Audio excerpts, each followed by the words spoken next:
What is up, guys? James Refused, and just like I promised, I was going to do a full review of the Lost Island DLC that was available for Crysis 3. Now, I have put in some time playing the Crysis 3 and the actual multiplayer maps that came with the Lost Island DLC and some of the actual game modes, and playing around with some of the weapons. Now in this video I'm going to start off with the weapons. Now the Claw is a heavy assault rifle that is available right when you actually unlock where you purchase the DLC, and actually both weapons are unlocked right from the get-go, which is something I honestly didn't really like. I would honestly like to see some way we can progress to the point where we can unlock them to really increase the longevity and put a new goal into the game to actually make it so you have to unlock something and actually progress to do it, instead of having it just given to you with every single attachment and just have you play around with it.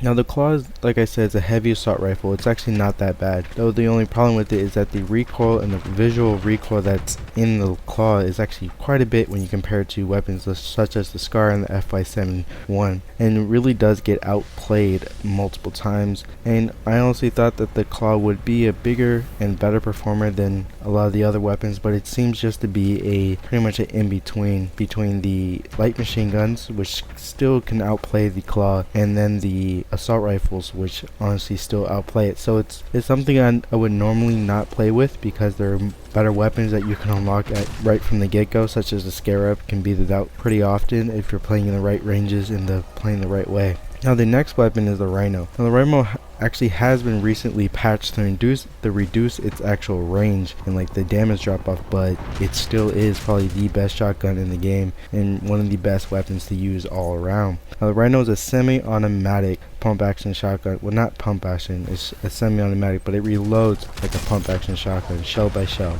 And it actually is a pretty powerful thing. It's a little bit less powerful than the Marshall, even though the Marshall kind of does more damage than it needs to actually one-shot kill someone. So having the Rhino be a little bit less powerful, it guarantees you that you'll still be able to do one-shot kills. And then the semi-auto makes it so you don't have to cock the gun and like pretty much pump it like the Marshall, but you just do the rate of fire is a little bit lower than the Jackal, even though it still ends up being a little bit more of a powerful weapon. It's not overpowered, simply it doesn't beat out every weapon in every case, though it is actually a pretty powerful weapon and something they still need to tweak and kind of nerf. And between the two weapons, the Rhino is definitely one I would play with more often. Now, when it comes to the actual maps, there are only two maps I actually like to play on, which is Crossing and Coastline. Now, the other maps, which are Creek and Ascent, are actually really nice. Ascent is probably the nicest map, though when it actually comes out to playing and just having a little bit of fun, I like playing on Coastline because of nostalgia, though that map, in my opinion, is still tied with Ascent. And the maps are pretty large with this DLC, and with the max player count being pretty low for Crysis 3 when it comes to other games with maps around the same size, you do get a pretty slowed playstyle, especially when playing Frenzy and when everyone's pretty much going up against each other in free for all. The emptiness of the map does really slow down things because everyone ends up cuddling into one sector. And when it comes to possession and team possession, you do have a little bit more of a faster pace, though it's just still the maps are a little bit too large. Now Frenzy is a pretty fun game type, and it actually is a party game type that I honestly will be playing a little bit more than I did with Hunter mode.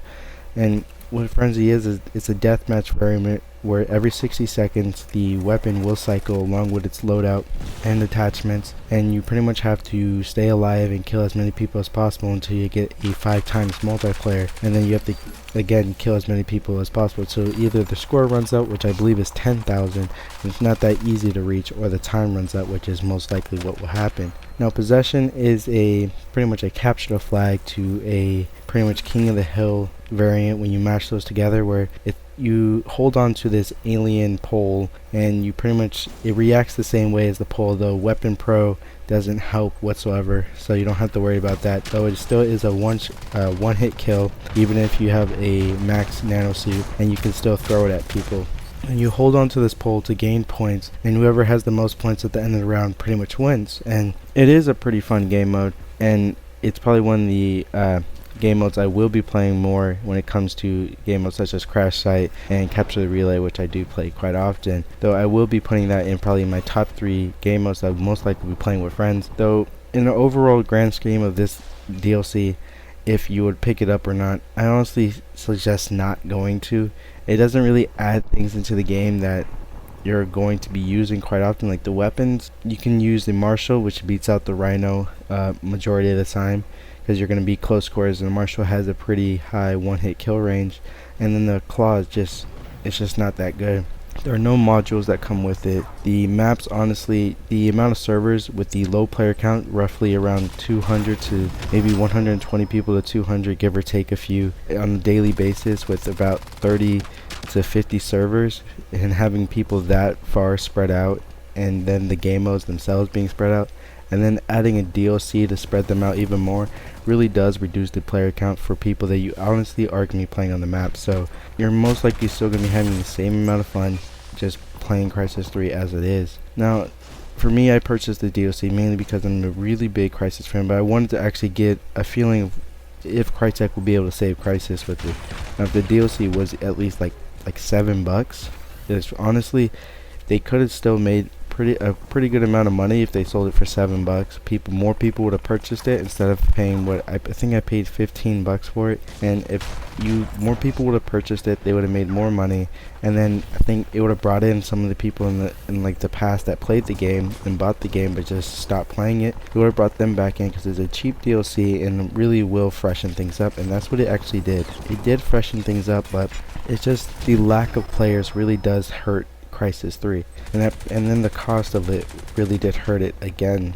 Now, I am saying that the DLC isn't worth it, so that's pretty much my conclusion for it. It's like, if you are thinking about picking it up, even though this review is a little bit late to the game for you guys, but honestly, it's not worth it whatsoever. Like I said, it does freshen things up, but it's nothing that's actually worthy enough to actually go in and pick up $15 worth of a DLC, when there are games out there that are $15 that are actually really good games. So this is 4 maps, 2 game modes, and 2 weapons, even though one weapon's actually pretty good. Both the game modes are alright, but the maps themselves they weren't really developed well enough for the actual Crysis themselves. Now, maybe when mods come out in the future, Crysis 3 multiplayer will pick up again, though those are all community made, so it's pretty much Crytek's not spending any money on it. That's what saved Crysis 2 on the PC. Though for on consoles, I'm sorry for you guys, but the game is pretty much dying. It's dying a lot quicker than Crysis 2. So that is it for this video, guys. If you enjoyed or hated this video, leave a rating down below.